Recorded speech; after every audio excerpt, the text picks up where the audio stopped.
We're afraid of what people will think, or we're afraid we're not good enough, or we're afraid we're too much. And so we hold ourselves back. When we do that, we're muting ourselves. And there are too many people that are muting themselves in the world. And I, for so many years, was one of them. I've discovered the power of unmuting myself, of showing up in the world in a way that is joyfully expressed and boldly alive. That's something that has been so important to me as I've discovered how freeing it is to be unmuted, to unmute our body and to unmute our ideas and to unmute our desires, to unmute ourselves in relationships and at work, and to be our own advocates and to ask for what we want and need. The unmuted life is a life that is fully alive and fully expressed and confident and clear. And to me, it's the only way that I know how to live now. I know what it's like to feel confined and stuck and small and silenced. And I also know what it feels like to be expressed and alive and joyful and present and seen. And it's so much better of a life to be unmuted. And that is what I want to bring you into.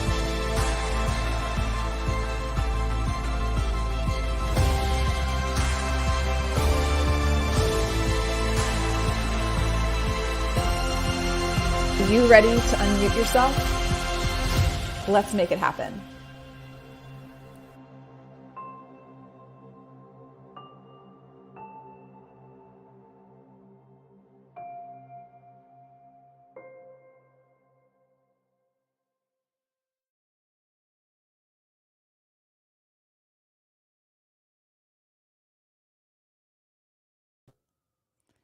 Hi there, and happy Monday, everybody. I have missed being here. It's been a month, and I had every intention of doing the show like we were going to 2 weeks ago, but I was coming off of a pretty wild travel weekend, and I was like, I just need a minute. So I try to practice what I teach on here, and just gave myself a minute. So thanks for your grace. Oh, yay, Janine. Let us know where you're joining us from. First of all, it's always wonderful to see who's joining us, where you're joining us from. I am in Baltimore, Maryland, born and raised. Finally, I'm back in Baltimore. Bill and I did the math, and we spent from mid-June to mid-August, 34 nights in a bed that was not our own. And can I tell you how good it felt when I got home last Monday and I was like, my bed, my house, I love it. I'm so glad to be here. So yeah, we need breaks, and sometimes when we take a break, when we come back, we're like that much more excited to be back. So that's how I'm feeling right now. Anita from Lansdale, Pennsylvania, welcome. Janine in East Hartford, Connecticut. Carla, hello from Iowa. Carla and I met in Las Vegas, so that was really fun. King of Prussia, Pennsylvania. Susan, welcome. Tom, hey, Tom the docent, the Bay Area, California, via Boston. There we go. Mary, welcome from Chicago. We've got some new faces here. Naveen says, I need to hear your song. Naveen, that is one of my favorite parts of the show is, at some point it'll make its way in here at the end, and I'm working on 2 more songs. The next one will release in a month, by the way. So super excited. Before the end of September, that song is going to be out. Sri is joining us. Janine, Zach the Greek from New Jersey is with us. Oh my gosh, this is the best. Naveen from India. Welcome, welcome, welcome. Oh, Naveen, you're obsessed with somebody. Well, here, I'll start the show with this. I just posted a video on this last week, Friday maybe. So as you all are dropping in, letting us know where you're joining us from, and buddies from Dallas, Texas, welcome. I'll give you all just a moment of taking this in, an opportunity to take in the words I'm about to say. So we'll do a little quick a cappella thing by request of Naveen. So here we go. All right, this is for all of you. Take this in. Hear me as I'm saying this. I'm saying this directly to each one of you who is listening to the sound of my voice, okay? So here we go. As we start the week, you need to remember this. Remind yourself of this whenever you forget. You are somebody, you are somebody, you matter and you are enough. You are somebody, you are somebody, you matter and you are enough. You are enough, enough, enough. So much more than enough. There you go. Naveen, sometimes we get requests and we deliver in the moment. Checking in, Haley from Kansas City. Nathan from Colorado, welcome. Gloria from Uganda. Oh my gosh, I'm so excited. If you're joining us and haven't let us know where you're joining us from, drop it in the chat. This is going to be a show. I am so excited. You cannot believe the amount of props I have with me for today's show. Of things I had to pull. I have a feeling this is going to be a series that I'm going to end up doing on this show because there's no possible way I could share everything I want to share about this topic with you in 1 hour. But I'm going to do my best to get some really good stuff in here. And then you can let us know at the end of the show, us meaning me and Tim, the producer with the mostest behind the scenes here. Let us know if you're like, do more of this, Rachel, please. And I will do more of it. So with that, I want to invite all of you to take a moment. Now that you're reminded that you are somebody who matters and who is enough, I'm going to ask you to take a moment as the start of a new week and to think about what has been a bright spot for you. It has been a month since we've gathered, and I would love to hear what has been a bright spot for you. What has been something that you are feeling grateful for, something that has been a source of joy for you, something that lit up your soul. What has been a bright spot? And as you're typing these in, I will share a bright spot. I'll share a couple to give you an idea of something you could type in, and you could just type these in the comments. A bright spot for me this weekend was, there were a couple. One of them was having lunch with one of my dear friends yesterday after church. And it was just, it's really good to have that time together with people that know us and love us and can speak truth to us, that we can just kind of take all of our masks off with. So that was really life-giving. That was a bright spot, I would say. And then another bright spot was our church had this sort of county fair event for like families on Saturday afternoon. And we got to hang out with a bunch of our friends and their kiddos. And it was a beautiful day. And so that was a bright spot. So what has been a bright spot? Let's see. Nathan had my sister and her boyfriend visit and found a beautiful hidden lake. Ooh, that sounds super fun. Tom is here. Oh, that's right. Tom's like Tim Rocks. I was like, Tom, I've seen your name show up on the show today, but the addition that Tim Rocks is something I would affirm. Tom did 12 hours of driving and 800 miles to connect with two amazing people in RHO and Tony Neves. Grateful. John, welcome, John. Ran into a friend you'd not seen for years at the store and we hugged. I really needed a hug this weekend. It was at the right time. Can y'all relate to that? That sometimes somebody gives you a hug, either like actual physical hug, which is the best, or they send you a hug with their words through a text message, through a phone call, through some type of a note, and you're reminded that you're not alone. That's sometimes what that does. So that's beautiful. John, thank you for sharing that. Janine had a wonderful day Saturday with your family, your sister's house, picking fruits and veggies in her garden, having a cookout. Prince, welcome from Ghana. Good to have you here. So fun. So outdoors with family, with delicious food. I mean, kind of hard to beat that, right? So feel free to drop, if you want to, drop in the comments something that's been a bright spot for you.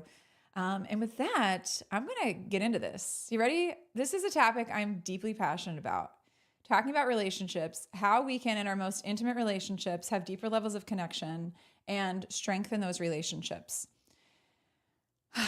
There's a lot to say. So I want to start by sharing some context for this that I think might be helpful.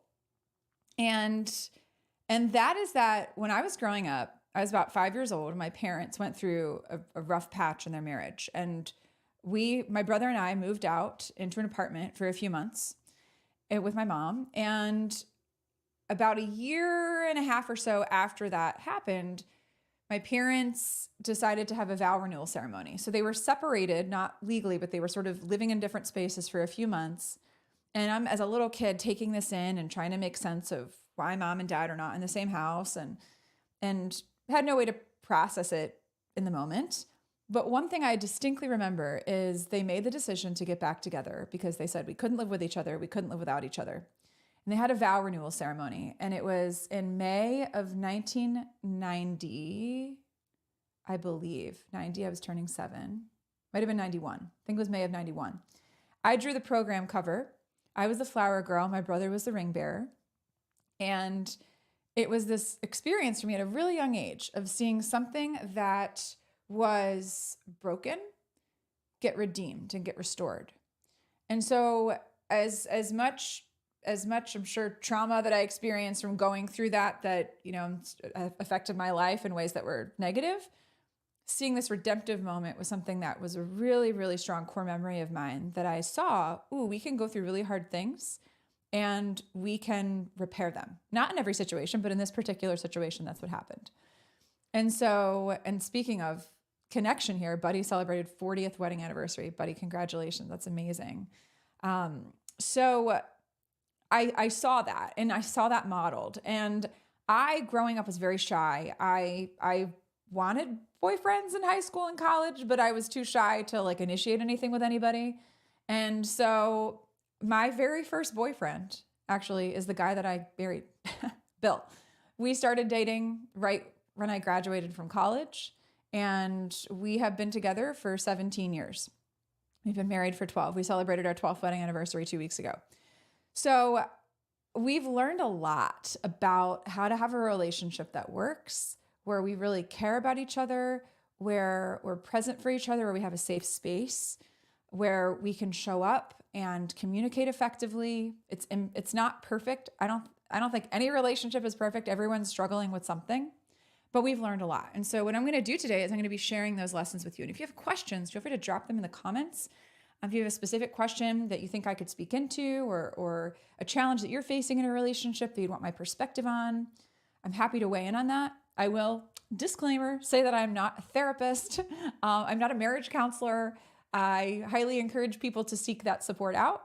But these are all coming from just my life experience, books that I've read, trainings and courses, couples communications workshops and trainings I've gone through, because I've gone through several of them. So anyway, that's what we're about to do. So who's ready? You can drop and let us know you're ready for this, ready to go.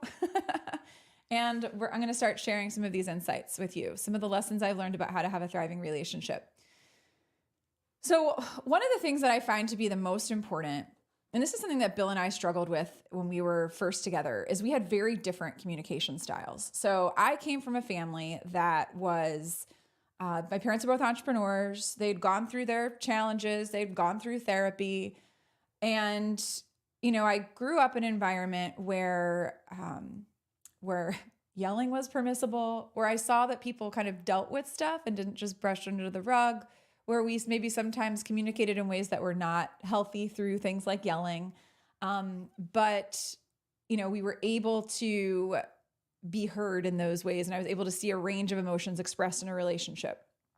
And my husband grew up in a different environment than I did. And so we really had to learn how we could communicate more effectively. And so we were about 7 years into our relationship, and we went on this retreat. And it was something that I love everyone's enthusiasm. By the way, welcome, Jill. Good to have you here. There was a retreat that I wanted to go on because I recognized that the way we were communicating was not really working, and that both of us were contributing to the dysfunction, but we didn't really know what to do about it. So my parents had gone through, when they were repairing and restoring their marriage, and they just celebrated 43 years married this month. So their anniversary is 2 days after ours, which is kind of cool. So they went through this form of therapy called Imago therapy, IMAGO. And they learned about this through, my dad used to watch Oprah a lot. And there was a marriage therapist down there named Harville Hendricks. And he was on Oprah like 19 times. And she called him the marriage whisperer, the relationship whisperer. And he and his wife he wrote this book. His wife wrote some other ones with him called Getting the Love You Want. It's a book called Getting the Love You Want, a guide for couples. And they have a marriage retreat by this same title that is 2.5 days, and it's pretty intensive. And I'll tell you, when I said to Bill, hey, let's go on a marriage retreat, he wasn't like, yes, let's do that right away. He was hesitant. I think because a lot of times in our society, we go to something like that when something is really wrong. And so if I'm seeking help, it must mean that I'm in dire straits. And so if someone has that narrative, or someone has that example from growing up that we only seek out help when we're desperate, then that could be a really scary thing to seek help. But if we tell ourselves, oh no, we're just doing this now proactively so that down the road when we have these challenges, we have tools to handle them and to respond. So we went on this 2.5 day retreat called Getting the Love You Want. And it was in upstate New York, about 4 hours from where we live. And it was one of the most transformational experiences that I and that we collectively have ever gone through. And there was something we learned. There's so many things we learned in that experience. And my dad's friends with the guy that wrote this book, so I'm going to get him on the show. So we're going to have him on the show at some point, Harville. So just a heads up, that will be coming. But one of the things that was really helpful for us is we learned a process of dialoguing, of communicating with each other that helped us to create safety within our relationship. And the process they teach, and it's outlined in this book. There's another book they wrote, he and his wife, called Making Marriage Simple. I get this often for friends of mine that are getting married as like a part of a bridal shower gift or part of a wedding gift. 10 truths for changing the relationship you have into the one you want. So super good stuff. And hey, Zach, congrats on 36. What? And Leslie, so good to have you here. Yeah, your niece and her husband went on the same retreat. It helped them so much. It was a tremendous retreat. And one of the things that they talk about, so this process of dialoguing, where you learn how to mirror your partner, which is essentially when you're in a conversation, you're letting them know back. Mirroring sounds like this. If someone says, I've been feeling really sad lately, you say, okay, so let me see if I got that. What I heard you say is you've been feeling sad. So often when we're in a conversation, we're having two competing monologues. We're not actually having a dialogue. And so what that does is it allows the other person to know you heard me. To be witnessed like that is a really, really powerful way to create safety in a relationship. So you go through a process of mirroring, of validating the other person, of saying, it makes sense that you would feel sad, and of empathizing with them. Showing empathy, understanding that. All that stuff is outlined in these books. So I'm not going to go into depth in that right now. I'm going to do that more when we get Harville on the show. But just as a precursor, that was something that was really helpful for us to understand and process, to communicate, to create safety where we knew we were each going to have our own time and space to be heard and we weren't going to be interrupted. Because so often in our relationships, one person starts to talk, then the other person gets defensive, the other person interrupts, the other person cuts in, and then that might shut the person down who's sharing, and then it just repeats. And that is a cycle that is common in so many relationships. And so it's something that we learned to recognize that we were doing, that we needed to create a safe container for the other person to open up and to share. There's something else we learned that was really powerful, and that was, they call it the turtle and the hailstorm. That in relationships, in intimate relationships, there's this tendency that people tend to have. So one person in a relationship tends to be what is called the maximizer. And when they're experiencing stress, everybody knows it. They're the one that's most likely to say, we need to go to a retreat. You need to go to therapy. They're the person who's more likely to initiate. That maximizer, when they're upset, it's like they're a hailstorm and it's just like pounding hail on you. And it can feel like a lot. And then they also tend to present as more confident and self-assured. And they tend to be the one that talks more in the relationship. And then you have the one who's more the minimizer. So when they're in states of stress, they tend to make themselves smaller and quieter. So they're analogous to a turtle that's tucking its head into its shell. And so when we're going through that experience of being the turtle and we're in a state of stress, we retreat, we hide in our shell because that's where we feel safe and warm and cozy. And we're only going to come out when we feel like it's safe to do so. And so these are both responses that are adaptive responses that we tend to form over time. So if you think about it, as a kid, if whenever you were trying to grab, let's say, you're trying to grab onto mommy's pant leg or something, and mommy, and you're not getting the attention you want, then you might learn, well, my needs don't matter as much. I'm just going to minimize them. Or if you learn, hey, if I do this thing, it gets attention. Okay, well, I'm going to do more of this. I'm going to be expressive. I'm going to be loud. I'm going to do whatever because I know that's going to get people's attention. I'm going to perform. I'm going to get that attention. And so I'm going to continue to do that because I'm rewarded for it. And so I'm going to keep maximizing in those states of stress. So the interesting thing that we learned is that those people tend to marry each other. A turtle tends to marry a hailstorm. A minimizer tends to marry a maximizer. And what happens is the reason that the turtle is drawn to the hailstorm is because the hailstorm does all the talking and the turtle's like, this is great. I don't have to do any of the talking. How wonderful. Thank you. And then eventually the turtle can grow to resent the fact that they can't get a word in edgewise. And then on the other side, you've got the hailstorm that's like, this turtle is such a good listener. They're such a good listener. I could just talk forever. It's amazing. And then eventually the hailstorm gets frustrated because the hailstorm's like, turtle, do you have opinions about anything? Tell me how you feel. What do you think? And they can flood them and overwhelm them. So interestingly, that's one of the things that's been really helpful for us to understand is I'm wired like the hailstorm and Bill is wired like the turtle. And so something that we came to understand is that in order for either type to be able to, either the turtle to come out of its shell or the hailstorm to stop hailing, we need to feel safe. And so one of the things that we learned was that a lot of the times the hailstorm is hailing because they feel alone and they don't feel like their partner has their back. And so in those situations, it can be really helpful for someone to just be with them, for someone to say, hey, how can I best support you right now? For someone to just start doing something to be supportive and helpful. And a lot of times what the turtle needs is the turtle needs space. The turtle's got a lot that they're trying to process and take in, and they might need some space to figure that out. And so something I learned, and then I'm going to go into your questions. I'm seeing some things popping in. And Leslie's like, I'm the hailstorm, my husband's the turtle. See there, just identifying this, I think can be really helpful. Not that we're going to typecast people and start calling our partners names, but it was helpful for us to have language to describe it. And what the turtle needs is space. So for instance, if I would come home from therapy and I would want to go right into it with Bill, right? And I'd say, I talked about this. What do you think? I used to get really mad and impatient with him when he couldn't give me an answer right away. But then I learned he needs space to process what I just asked him. So I might sit there and wait an hour, hour and a half until he has the space he needs to come up with the response he wants to give and feel safe doing it. So I'm going to take a moment and pause here. Is this resonating? Let me know if you have any questions about this. Seeing some comments, fans of Imago. Thank you, Tim, for dropping that in, Imago. Yes, let's see. Question. Hey, Alex has a question. It was a long-time relationship, went on for 11 years. We got engaged late. Always wanted, let's see, had a point. Working a full-time job. Alex, I may follow up. Let's see what the field I work in. Fioshiaz only sees me that I just work all the time.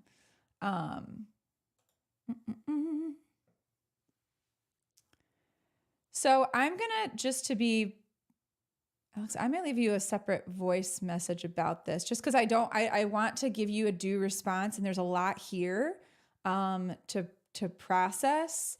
One of the things that I found candidly can be really helpful is going through individual therapy. If you're going through grief and loss in another area of your life, that certainly affects our relationships, right? So if you're in a relationship, you experience loss of some kind through illness, through losing a loved one, through losing a job, having a change in your job, through moving, any major event like that in your life that's going to cause some sort of disruption or stress inside of yourself is likely going to lead to an experience of some type of grief that you're going to need to process as well. And so what I find to be really helpful is to see a therapist. I'm a big fan of somatic therapy. So the type of therapist that I see, that my husband sees, is called a somatic therapist, SOMATIC. They are very trained in trauma response, which is where a lot of our dysregulation, nervous system upset can come from. And so I find that talking to a really effective therapist can be helpful. If you are still in a relationship, seeing a Imago therapist, IMAGO, can be really helpful in guiding the couple through an experience of having this insight of understanding for each other. So hopefully some of that's helpful just starting off. Let me see. Do we think these, Liz, thanks for hopping in here. Do you think these roles can reverse per situation? So there is a tendency that people tend to have. They lean toward one of these more than another.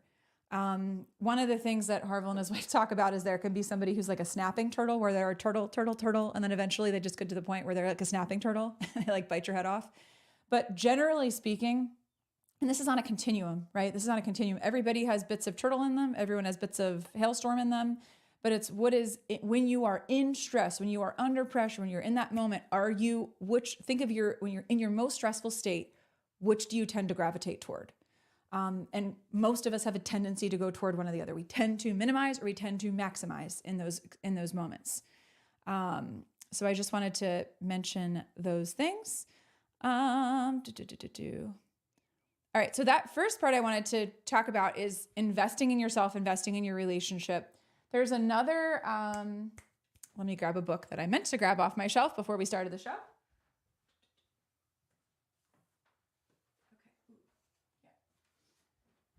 There's another couple that does really great work in this space named John and Julie Gottman. They founded a group called the Gottman Institute, and they wrote a book called The 7 Principles for Making Marriage Work. So my husband and I have gone through Getting the Love You Want. We've gone through a training Harville offers called Safe Conversations. And we've gone through there's a training that other therapists are trained to deliver through the Gottman Institute called The Art and Science of Love. And Bill and I have gone through that. That's also a weekend-long training or retreat. So those are some things, investing in your relationship before you get to the point of crisis.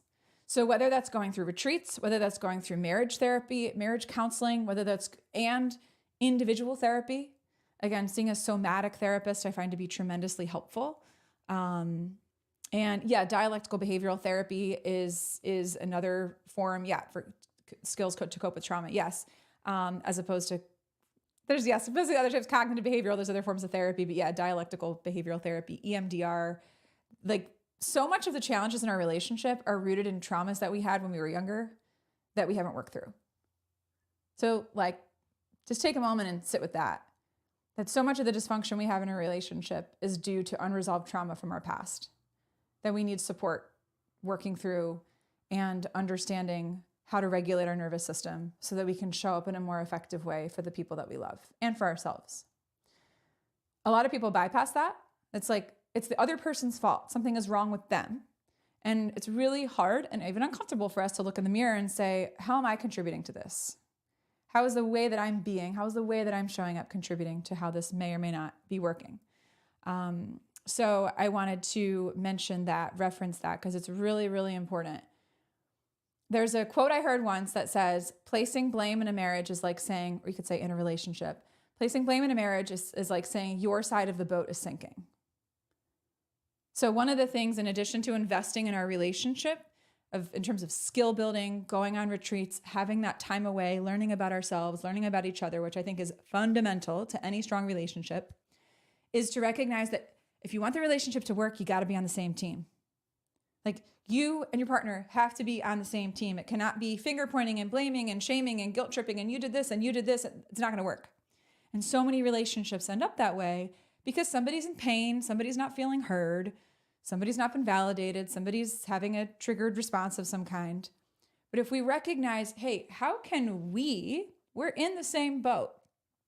How can we get to where we're going together? How can we make decisions together to address the challenges that we're facing instead of deciding this is somebody else's fault?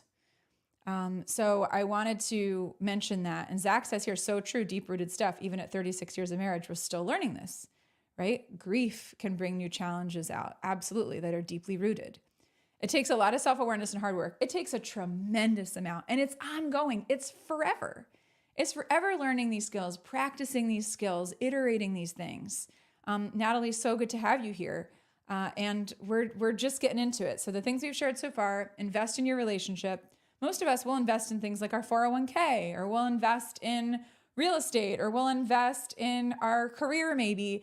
But then we wait until a relationship is totally on the rocks before we decide, maybe I should put some time and energy and finances into this.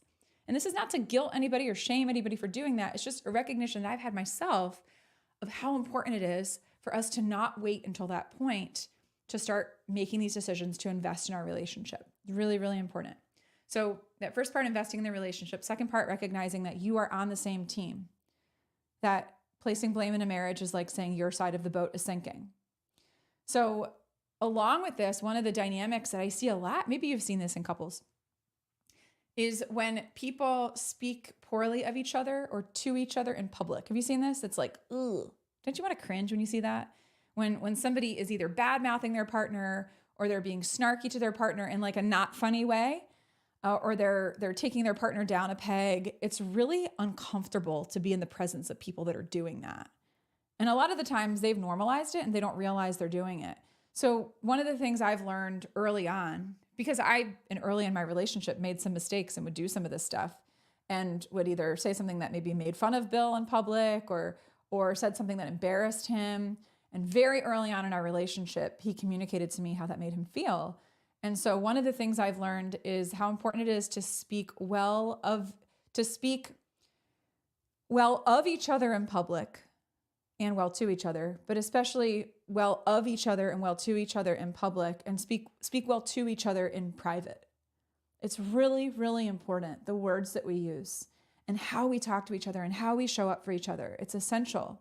And most of us get to the point where we're like, oh, I didn't really mean it. It was a throwaway comment. We don't realize that little ouch, right? That way that we hurt our partner, damaged them in some way. And maybe it caused them to mute themselves, to shut down, to now be quiet, to now not be as ready to respond to you or to join a conversation or to initiate something, because over time, these little ouches really add up to something that's deeply painful. So to be thinking through in the way that you talk to your partner, how do you speak to and about your partner? Really important that you're mindful, that we're mindful of this and how we're showing up. Let's see. Janine says, yeah, I do too. Wish we lived in a world where everyone had access to therapy. So many people can't afford it. Agreed. And there's not enough people to help all the people that need help either, So again, that's why, I like to give some of these references of books that I've read that have been really helpful, retreats I've gone on that have been really helpful. So that maybe if you're like, I can afford a $15 book, great, then go get a $15 book and start doing some of the work. So investing in, another thing that we do is the third thing I would say is communicate what you need and want. Communicate what you need and want. So many times in relationships, we expect the other person to be a mind reader. Like, well, they should just know. If they really loved me, if they really knew me, I wouldn't have to tell them that. And that is something, that way of thinking gets so many of us in big trouble in our relationships, because people are not mind readers. And if we're really honest with ourselves, half the time, we don't even know what we want or what we think or what we feel. And so we're sitting there expecting this other person, you should just know. And if they don't love you. That's unfair. That's work that needs to be, that we need to do individually to get around that. Because it's something that a lot of people struggle with and we expect the other person to know. I'm going to give you a really fun example of this. You ready? Okay. So when Bill and I started dating, he was my very first boyfriend. And I had just graduated from college. He still had 2 more years to go. I was in my first full-time job. I was living with a roommate that I didn't know. It was a lot of change at one time. And we were celebrating our first Valentine's Day. So this is about 7-8 months into being together. And I told him, he was a college student with no money. And so I said, do something. I like things that are romantic and homemade, is what I told him, which was not very helpful to a 20-year-old boy. But for Valentine's Day that year, he came over, he brought me, I don't know, it was like a bouquet of flowers, might have been like pink and white carnations or something, a white stuffed bear with a red bow. And then he made me this. He went to Michael's and he made me a card with whatever this foam paper is. He cut out little felt hearts and it said, to the world, you may be one person. Wait for it. And then he put in the inside, but to one person, you are the world. Happy Valentine's Day. He made this for me for our very first Valentine's Day. And then he wrote me a handwritten note that went inside of it. And I still have it. I still have it because it was so special and it was so thoughtful and it was so meaningful. And one of the things that I've learned about gift giving is that it's not the cost of the gesture that matters, but it's the thought of the gesture that matters. It's not the cost of the gesture, it's the thought of the gesture and really doing something intentional for another person. And so, I started crying when I got that because it's my first boyfriend. This is my first Valentine's Day, really celebrating it with not just my girlfriends. And it was so special. And no wonder I married him. Serious skills, right?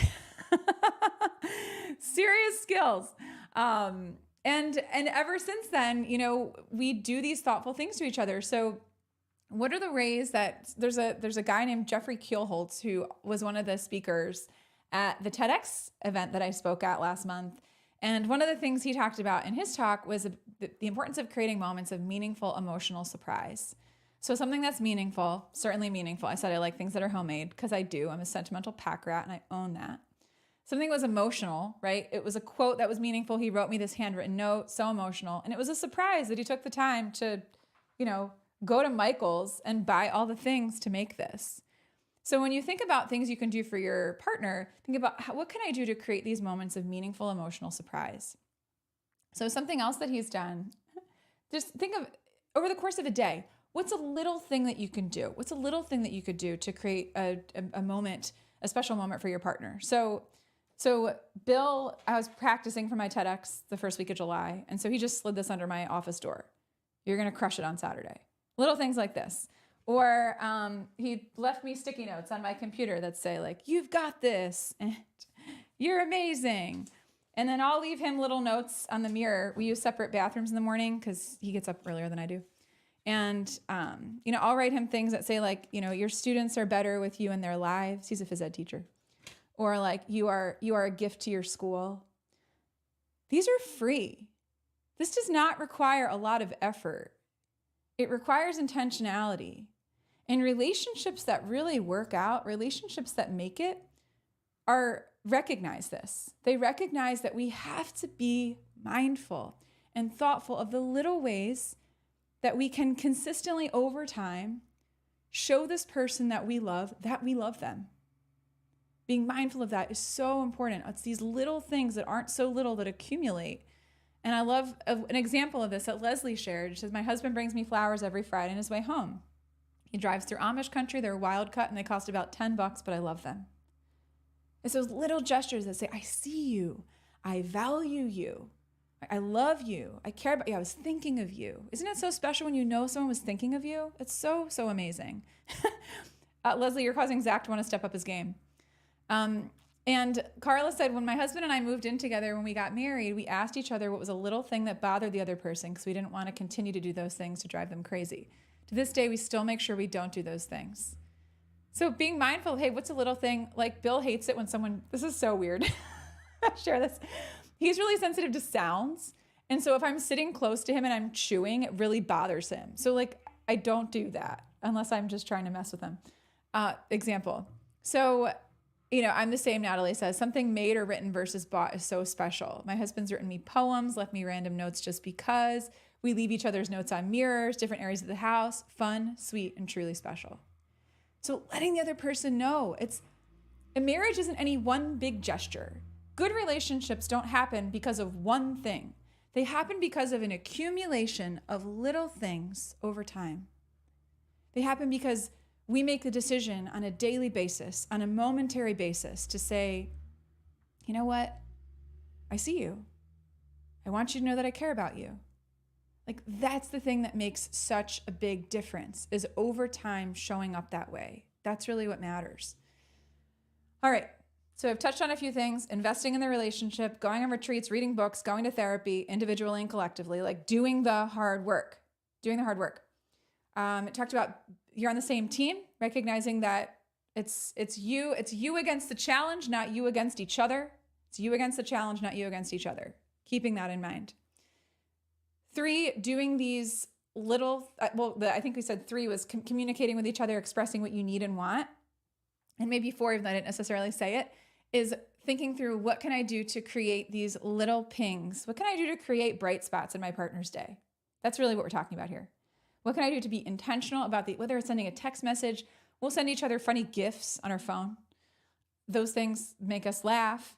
Even if it's a little thing of a podcast episode came out with somebody, with an actor that we really like on it, and he'll send it to me and say, oh, look who's on this podcast. And then we know we're going to listen to it that night. It's these little things over time that we're telling our partner, hey, I see you and I want to make you feel special. Another thing that I find to be so, so important that we can lose sight of over time as relationships get stagnant is to have fun together. What are the things when you think back to when you started your relationship? What were the things you like to do? What are the fun things that you like to do together? One of the things that Bill and I like to do, some of the people that know me really well know this. We're obsessed with escape rooms. It's our thing. I am Nancy Drew. He is Sherlock Holmes. James Bond, whatever. We've probably done 90 escape rooms. They're one of our favorite ways to play because we both are really competitive And we both like strategy. We like figuring things out. We love puzzles. We love problem solving. And so when we get to do that together, it's this really fun, high intensity thing. And when you're involved in an activity that's really high intensity, it's actually something that can be a bonding experience for a couple. So changing the energy level of what you're doing in a relationship is something that can help to foster bonding and connection. So that is something we love to do. One of the things that we did when we first got together, because we were both in college, is we would sing together. So I would sing, he would play on the piano in the chapel. And so sometimes we'll just sit downstairs and he'll take out his guitar or piano and we'll just play music together. That's something that's a source of play for us. Another thing is we love games. We love all kinds of games. We started playing Mario Kart. I'm terrible at all video games, but I have found some joy doing that. Having fun together. Anything spontaneous is fun. I'm so with you on that. It really does make a difference of doing these little things, of having fun together, of being thoughtful.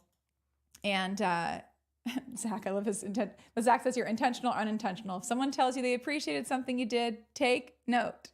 My wife loves I place her sugar and cream by freshly brewed coffee when she comes down in the morning. Cheaper than flowers. Oh gosh. So it's those little things, right? So having fun together is so important. So thinking through, even dropping in the chat, what is something that is a form of play for you? Taking a moment, drop in the chat. What is something that you really like to do? Or maybe something you and your partner like to do, something that's fun, something that's playful. So for us, like I said, it's escape rooms, dancing. We were just at a conference. I spoke at a conference in Puerto Rico and they had a party and we got to dance for 2 hours. So much fun. We love to dance. It's like one of the best things ever. Traveling is a form of play for us. Going to a new restaurant, going to a festival, going to a farmer's market, like something that takes us out of our element that allows us to be in a new space and explore something fun and new. So what is a form of play? What is something that's fun that you like to do? Leslie says her husband's an avid cyclist. Rode 8,500 miles last year. Can't keep up with his speed. I saw that you got I remember you posting about your bike. So that's awesome. So you're right there with him. I love that. So thinking through what is something we can do together. Leslie, my parents are really into that. They do triathlons together. They're in their early 70s. I hope to be in half the shape they're in. But it is a form of connection, a form of bonding for them. Natalie says we play hide and seek at home. Our dog gets so excited. Friday nights Zach says we play 70s and 80s music outside speakers and we try to guess the band and the song title. Name That Tune is such a fun game. I concur. Heads Up is another really fun game. You can download it on your phone. And Bill and I like to play that game. Super fun. John says travel, gym, spinning, swimming, watching sports. Oh my gosh, Carla, comedy is so fun. We love comedy shows too. That's one of our favorite things to do is like watch comedy specials, go see a comedian, listen to a comedian. Trey Kennedy is one that we really like. So doing those things together and reminding yourself of what did we love to do in our early days and how can we recreate a version of that right now? There's a book that Bill and I got. I got it for him for Valentine's Day 2 years ago. It's called The Adventure Challenge. I should have brought it up with me, but I forgot it. And the way that it works is you have this scratch off date idea. You scratch it off and then you have to do the idea. And then the goal is you get a Polaroid camera and you take a picture from something along the date and then you stick it on this little sticky note area next to the description of the date. And it's a way to have this date book where you're capturing pictures of things you've done, things you probably would not have otherwise done. Like one of the date ideas we had to do was we had to go to like the Goodwill, go to a store. We had to pick out 3 pieces of clothing each for the other person. We had a lot of fun with this. And then we had to go out to a public place and show up that way in our embarrassing outfits together. And we went to an escape room and did that. So that was like something fun that we did. So the Adventure Challenge, they have one for couples. They have one for singles, like with friends. They have one for families. They have an in-bed version. I'll leave it at that. That's also a fun one. So let's see, ride in the grocery cart and have little kids looking at you. Oh, Zach, do you and Phyllis do this? Ride around in grocery carts? Because I can totally imagine you doing this, by the way. So having fun together, thinking through what is the thing that brings you joy, because if it brings you joy, it's going to be a source of connection. And also being open to something that if you're like, this doesn't really bring me joy, but I'm going to learn to love this. That was one of our wedding vows. Things we're going to learn to love about the other person.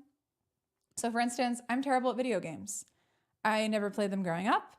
I don't particularly like them, but I found some fun in learning how to play Mario Kart. And Bill likes to play video games. So it's a way that we can just sort of sit there and be with each other. It's not super bonding, but it's something we can do that's fun and mindless. And we can do that at the same time together. And we're having banter back and forth when we're playing the game. So just looking through and thinking through, okay, what's something I could learn to love? Or Bill likes to golf. And so maybe I could go to Top Golf with him, even though I'm really bad at golf. Don't really know what I'm doing. So thinking through, what is a thing I could learn to love? What is something, we love Broadway shows too, huge Broadway show fans. So thinking through, what is something I could do intentionally to have fun? Checking in on each other. So I'm going to share with you a series of statements. This was something that was in a sermon at church that I found really, really helpful a few years ago. And it's a series of questions, 5 questions. And I'll do this as a LinkedIn post this afternoon. Just post show. I'll put this all up there. So stay tuned for that post. But it was a series of questions you can ask your partner on a weekly basis to have a check-in. And one of the questions was, how did you feel loved this past week? So what's one way you felt loved or seen, however you want to say it, fill in that word, a way that you felt loved this past week? And if you know that every week you're going to be expected to report on that, you're going to start to become more aware of when those moments happen during the week so that you can call it up in that moment. What's a way that you felt loved this week? Another question that you can ask is, hey, what does your upcoming week look like? So for instance, this is Bill, he's a teacher, and this is orientation week for teachers. So he's back at school for the week, doing different activities, doing some team building stuff, getting the gym set up. And so we can have a conversation. He'll ask me, hey, what speaking gigs do you have this week? Or, are you traveling anywhere? And so that helps us understand how we do meal prep. It's like just knowing what the other person has in the week ahead and how they're feeling about it is a really helpful question to ask. Another thing, the third question that we can ask is, how would you feel loved and supported in the days ahead? So how would you feel loved and supported in the days ahead? And to be willing to say what you really need or want, which would require you to go inside of yourself and think, when I felt loved and supported in the past, what did that look like? When I felt loved and supported in the past, what did that look like? So you could share with your partner, hey, I'd feel really loved and supported if 3 nights this week we go on a walk together at night to catch up on our day. Or I'd feel really loved and supported if you could pick up the groceries, I'll help make the list. I'd feel really loved and supported. And to communicate that to your partner and let them know. Because so often in relationships, again, back to mind reading, we don't explicitly tell the other person what we need or want. And then we get mad at them for not delivering on the thing we never asked for. And then we're left in this situation where it's like no one's communicating with each other. And that's really the root of the issue.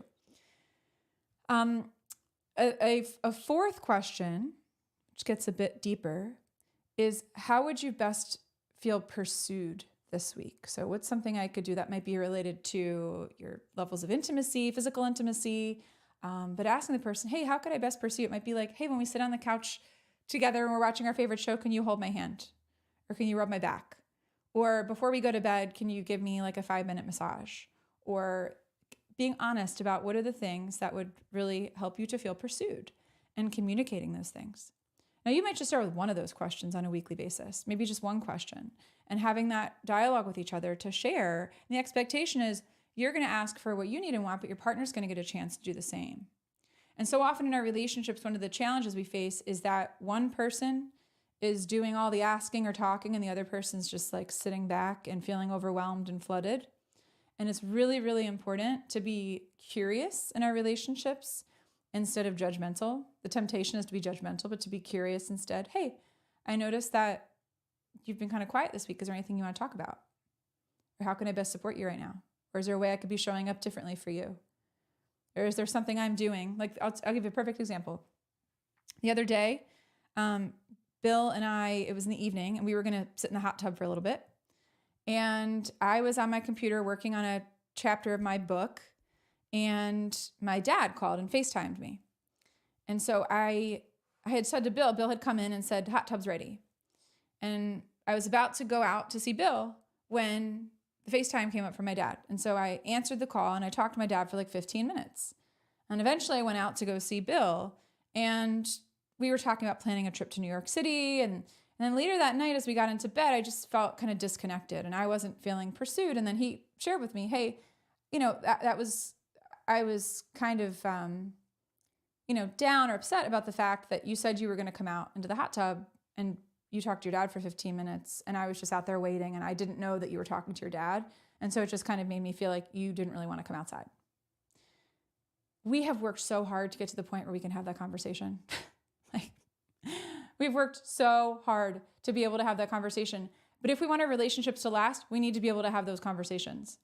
Because it's when we don't have those conversations for weeks and months and years that relationships break down. And so when you have those moments where something feels off, of being willing to set your pride aside, there is no room for big ego in successful relationships. There's just not. Like, if we want our relationships to last, we have to take our ego and our pride and set them aside. Because that is one of the reasons why so many relationships fail, is because people have too big of egos and too much pride, and they're not willing to humble themselves. They're not willing to ask for forgiveness. They're not willing to apologize.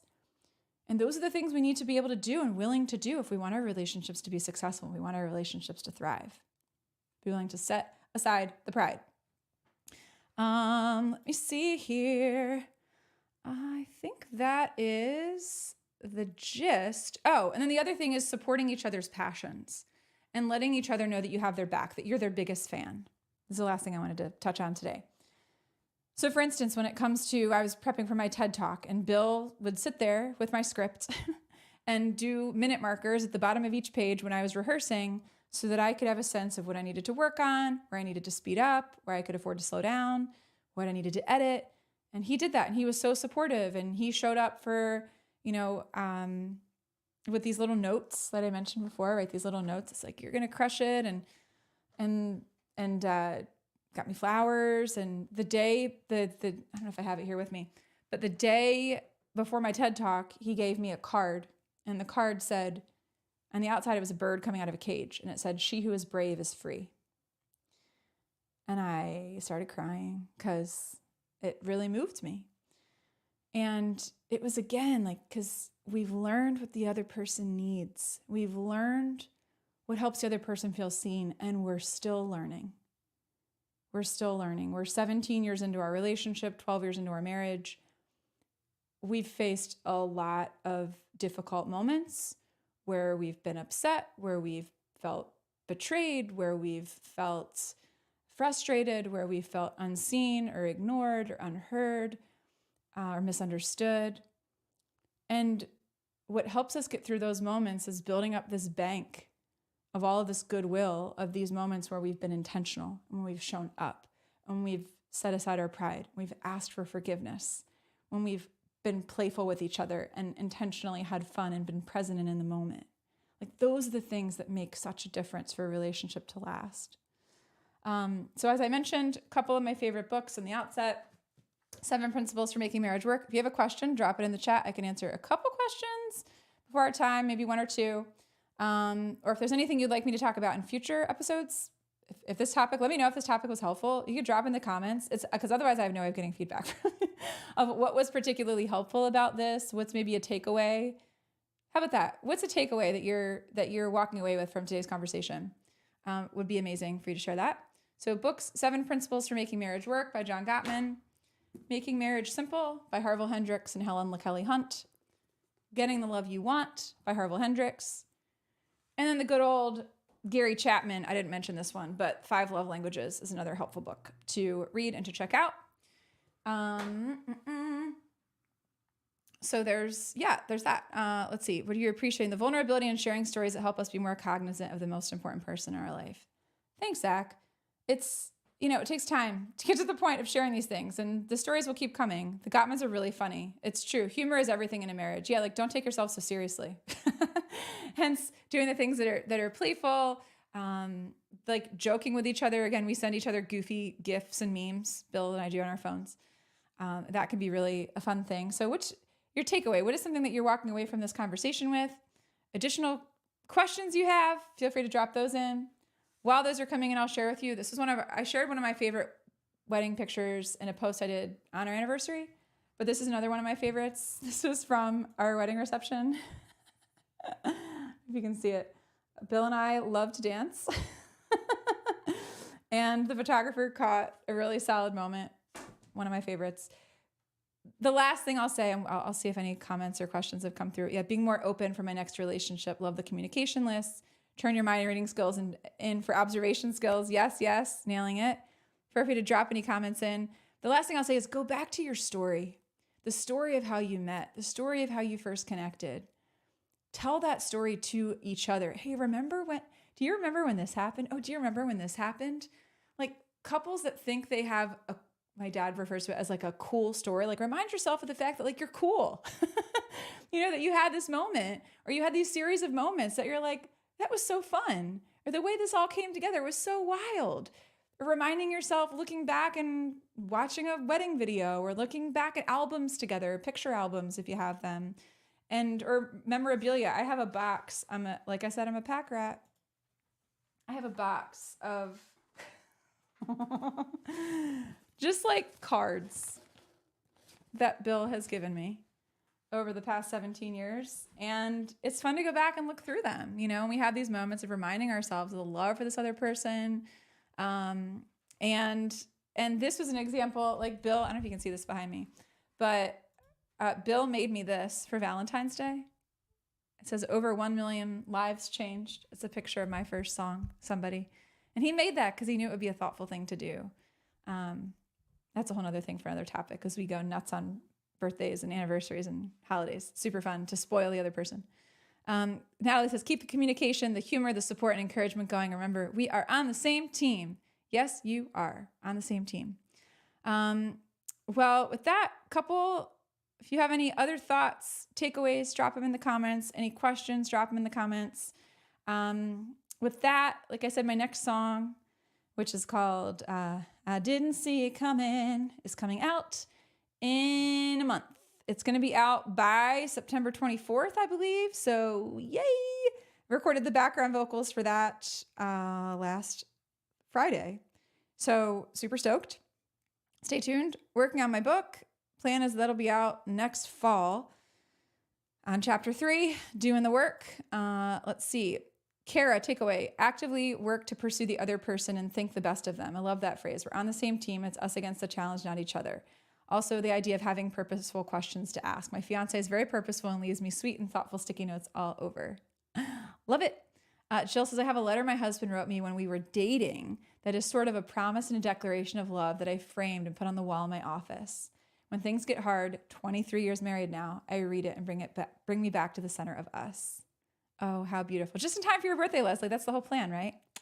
I think you're really going to love this song. Getting married in a month, Kara. Congratulations. How exciting. That's awesome. That is awesome. So glad you could be here today. So with that, everybody, I just want to say thank you for being here, for joining this conversation, for sharing your thoughts and questions and stories. It's always so fun to do this. The next show is going to be on Wednesday, September 6th, because of the holiday, the Labor Day holiday. So stay tuned for more details on that coming out in the coming weeks. And Leslie, you're probably going to get bombarded with flowers for the birthday. Zach he's on this. He's very aware. So yeah, that's coming up next. And again, thank you all for being here today. And I hope that you have a fantastic week. If any other thoughts or questions come up, drop them in the chat, send me a DM. I'm happy to respond and share resources and insights to the best that I can. So with that, thank you all, everybody. And remember, you are somebody, you matter, and you are enough.